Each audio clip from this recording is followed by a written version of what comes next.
So this is the first time living alone in my apartment. I was walking out to my car in heels to attend an evening church service when I hear this guy saying, "Hey, hello, can you help me?" I'm standing about 10 feet away, and when I stop to observe, it's this man in a wheelchair.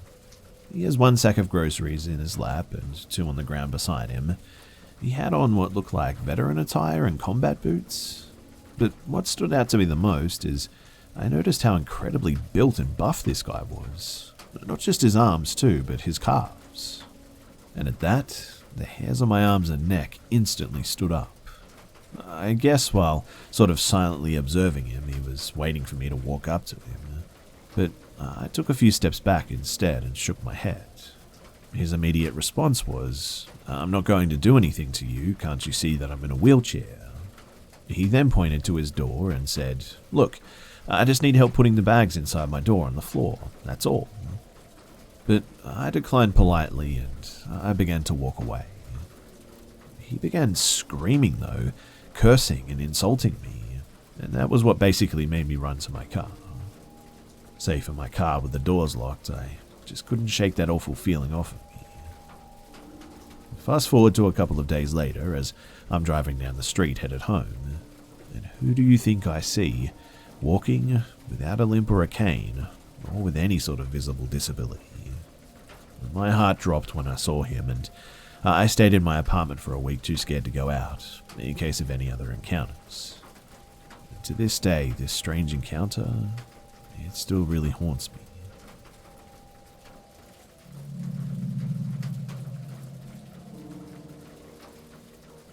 So it's roughly 9:30 p.m. It's a Tuesday night. Nothing ever happens on a Tuesday. But I went downstairs to get my dog so she could sleep in my bed with me. I said goodnight to my parents, got my meds, and got a glass of water. I set the cup down and turned the lights off, totally forgetting about the glass of water. I placed my dog on my bed, turned on my laptop, and I realized that I left my water downstairs. So I went back down to get it, and when I did, I saw a car pull up through my kitchen window. At first I thought it was my older sister, but she was staying at a friend's house. I looked out, and it was a small compact car. From what I could see too, there were two men inside. I had no clue who they were, so I began to sort of watch and stress out a bit. I tried to get a closer look, making sure that I couldn't be spotted. I'm a pretty small guy, like 5'5", and pretty weak as well. A 14-year-old kid can't take on two tall and buff-looking men. And I saw something in the back of the car, but I couldn't quite make out what it was. I sort of snapped myself out of it, though, and grabbed my water. And out of the corner of my eye, I saw one of them get out and walk towards my house. Well, at this point, I lost it a bit, and I ran to my parents' room. I asked who was outside. My dad was confused and said, "Is it your sister?" But I shook my head, and I told him that we don't know these people. They definitely were not our neighbors. Plus, their houses are like walking distance. There's no reason that they would need a car to get to our house. So he got up and my mum followed. They looked out the front door and they saw a tall man in a grey Under Armour hoodie walking up and carrying something. My dad instantly went out there and freaked out at the guy. My mum rushed me upstairs and had her phone at the ready. I went to my room still holding my water, and I have no clue what happened. My dad refused to tell me what it was, and so does my mum, but two guys creepily drive up to your house when it's pitch black at night.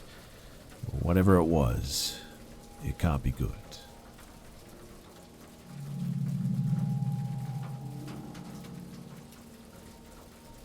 When I turned 11, I started babysitting my nieces and nephews because I was finally old enough. I'd been babysitting for maybe about 4 years when this happened. I was about 15 at the time, and my sister worked early mornings, so she had asked me to stay the night to babysit for her and whatnot. I wasn't allowed to have a phone, so my mum would let me take hers just in case, but I babysat two boys. One was about 8 at the time, his name is D, and the other was 3 or 4, and his name is M. My sister lived in a not-so-great part of town, so I would always keep the doors locked up at night. Plus, I like to listen to scary stories, and I was super into true crime as well, and was just a pretty paranoid kid. Now, there was a pretty large apartment complex next to my sister's house, and it had some pretty sketchy people there, but they had a pretty nice playground and a basketball court right outside the house, and we would go there to play there a lot. On this particular day, though, I had just woken up and I was making some French toast for my 2 nephews. I was listening to music with my earbuds because they were still sleeping, but I knew that they would be up soon. And you know when you have music in your ears, how sometimes it sort of sounds like someone is calling out to you or you think you hear something? Well, I kept hearing noises and I kept pulling my earbuds out to listen, but the noises would always stop. I must have done it about a dozen times too before eventually I just chalked it up to my imagination. But about the time that I was finishing up the French toast, my nephews came out of the room and into the kitchen ready to eat. I sat my younger nephew in his Busta chair and started cutting pieces up for him to eat, while my older nephew was sitting at the table with a plate full of French toast. We turned on the XM radio and started playing some kids' music while eating. And like I said, I thought that I was hearing noises again, but I just kind of tuned them out at this point. We finally finished eating though, and I put the dishes in the sink and got the kids dressed. They were begging to go to the playground, so I gave in and said sure. And as I was getting dressed, I heard a really loud crack all of a sudden. I jumped and ran out of the room pretty freaked out and went to check on the boys instantly. D came out of his room with M in his arms, and I looked at D and said, "Did you break something?" He shook his head though and looked absolutely petrified. Well, I told the boys to stay in the hallway since there were no windows, and I wasn't really sure what was going on, but something was for sure. I started to walk around the house to see if something had fallen, but nothing looked out of place. But that was when I saw a shadow peeking through the front door. The door has a sort of oval glass pane, but it was difficult to see unless you had your hands covering your face while pressed against the window. I couldn't see his face, but he was in all black, and he definitely had black gloves on. I was standing to the side, so he couldn't see me. He looked around for a minute or two until he ran around the house again. I quietly ran back to the hallway and shoved my nephews into the bathroom and whispered, "Lock the door behind you." He was panicked and confused, the poor thing, but I didn't have a phone with me and I had to go back to the kitchen and get it. He was a good boy though, and he closed and locked the door, and I ran back out to grab my mum's phone. It was at this point too that I heard glass cracking again, and I started to absolutely lose my mind. I started crying and shaking, and I called my sister. I don't really know why, but I called her and told her that someone was trying to break in the house. She freaked out and told me that I need to call the cops right now. I told her that I was scared and I didn't want to hang up. I finally did though, and I called the police. I was still in the kitchen and I saw another man run across the backyard. I was sobbing and shaking and the police weren't being quick enough, but after asking for my address and the necessary questions, they told me to stay on the line and they were sending someone out right now. And man, did it feel like it took forever for them to get there. But finally, a cop car drove around the neighborhood and said that we were fine. I told him that there were 2 men outside trying to get in, so they got out of their cars and looked around the house. They went to the side that I heard the giant crack at, and they saw that one of the windows was shattered and another one was cracked, which means that they were definitely trying to get in, but I don't know what they were planning to do.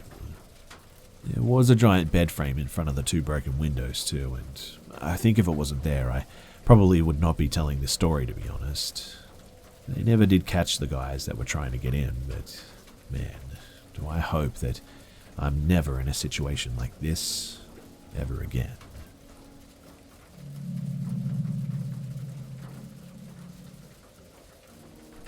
So I want to start by giving a little bit of background info about my family members, and then my wife and I too. So my family members are all either in the medical field or in the IT field. My grandparents are included. They are very credible people, and they're usually pretty skeptical to a certain point. My wife is working on a bachelor's degree in radiology, X-ray, and I am working on my master's degree in data analytics. My wife and I both attend online programs for school due to COVID and the fact that we have a 1.5-year-old too, but anyway, our property consists of 55 acres of dense forest and a small house. My family has owned the property for a little under a decade now and nobody lives out there. My family bought it for an occasional getaway and for emergencies, and my grandparents and both my uncles would always tell us stories of hearing strange sounds at night. Something beating on tree trunks with sticks, and they would also apparently hear something knock up against the house from time to time too. They would allegedly also hear whistles at night, and they would find broken tree limbs set up in weird ways, almost like some kind of a fence or a barricade towards the back of the property. My grandpa, trying not to sound crazy, said that he thought that it was essentially a North American primate that hadn't been officially acknowledged by the scientific community, Bigfoot in other words. And my wife and I had never been believers in Bigfoot, ever. I'll admit that I'm a believer in ETs, I guess because the universe is so big, but I would have never considered Bigfoot's existence even a possibility, or any other large undiscovered mammal in North America for that matter.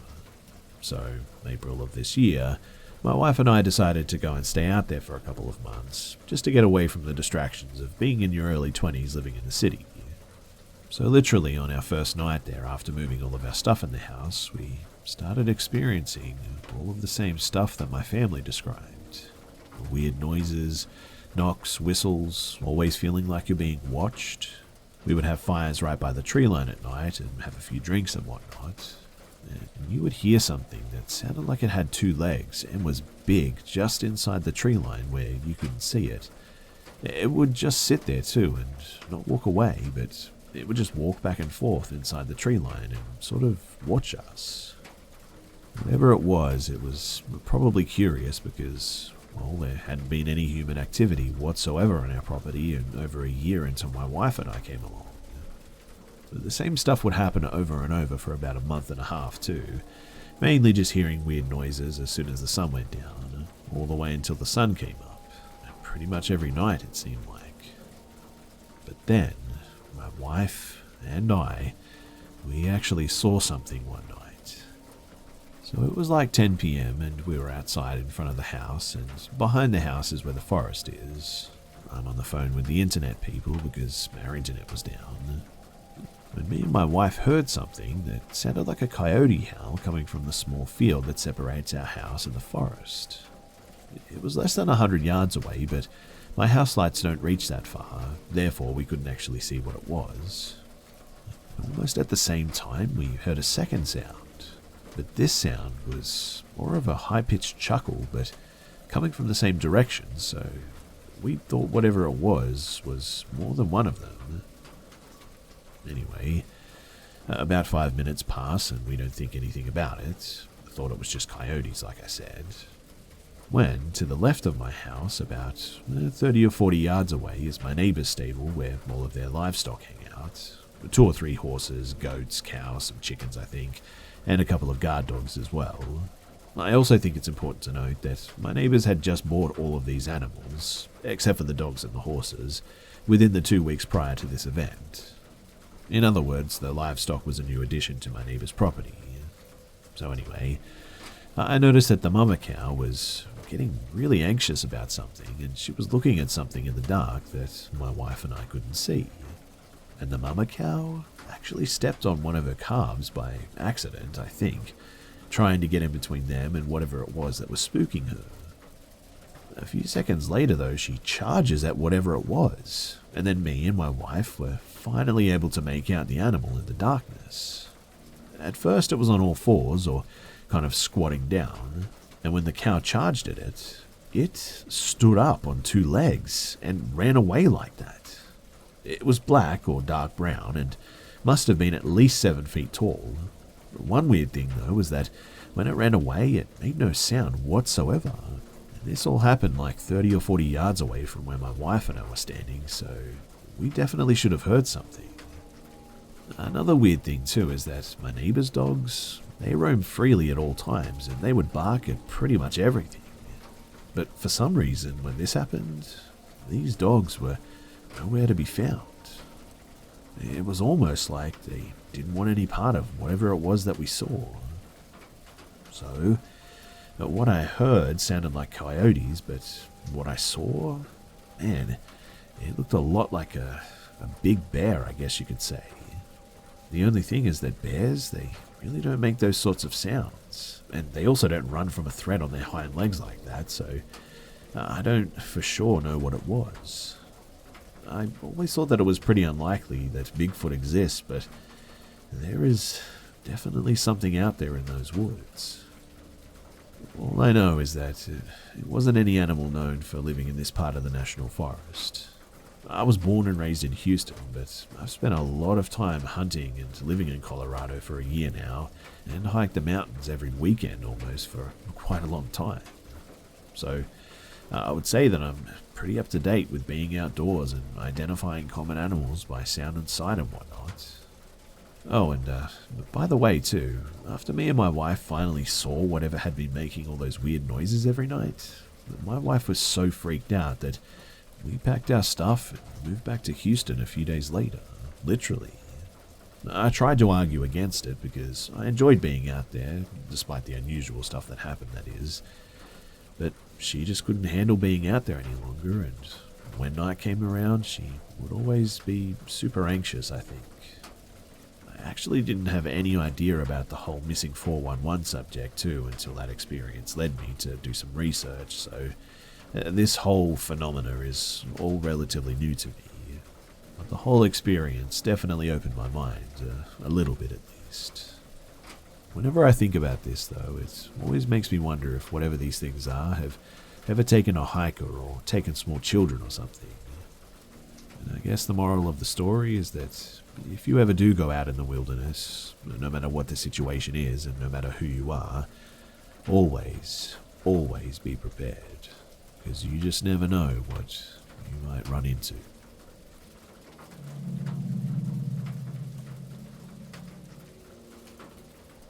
So something incredibly terrifying happened to me about 12 years ago now. I'm a female and I was about 14 at the time that this occurred. I had just been put into a foster care due to family issues that never really resolved. It had been a very stressful time, to put it lightly. I was moving schools, lost all of my personal belongings, aside from a bag of clothes and a few action figures, lost my siblings and my mother, and lost my original home all at once. After I was moved into fostering, I was put on different medications, and when one didn't fit, they put me on another, which could be a valid explanation for what happened to me, but it still doesn't make much sense to this day because the medication that I was put on, it really shouldn't have done this. But whatever it was, it still freaks me out when I even think about this. So, I believe around the time that this happened, I had just started another medication earlier that week. I was in my new room on this particular night, on the bottom bunk of the bunk bed. I didn't have to share with anyone else. My TV was on, which illuminated my room for the most part. But the volume was on low, and I just couldn't get to sleep, so I just sort of had a random channel on, but that's the kicker. I just couldn't get to sleep. I was wide awake. And that was when things got really weird. So I'm laying on my back, staring at the bottom of the bunk above me, thinking and trying to relax, when I begin to feel like literal claws dragging down my spine. It felt like it was from beneath the mattress, if that makes sense. As if something was inside the mattress itself and was sort of scratching at me. I froze completely rigid and stopped breathing because I was terrified. I thought that it was my imagination, but then it continued. Over and over, slowly dragging human-sized long-clawed hands on both sides of my back, straight down, as real as anything. And the claws pressed deeper as time went on, as if emboldened by my lack of reaction. I was absolutely petrified, completely awake too, mind you, and I knew that I was awake too, so it definitely wasn't sleep paralysis. I pinched myself to be sure even, and it felt like it went on for a good 15 minutes too, before finally it just stopped, all of a sudden, entirely. I must have waited for at least an hour of watching TV to calm down before I even got the courage to check beneath my bed, and when I did, there was nothing there, not even a piece of clothing.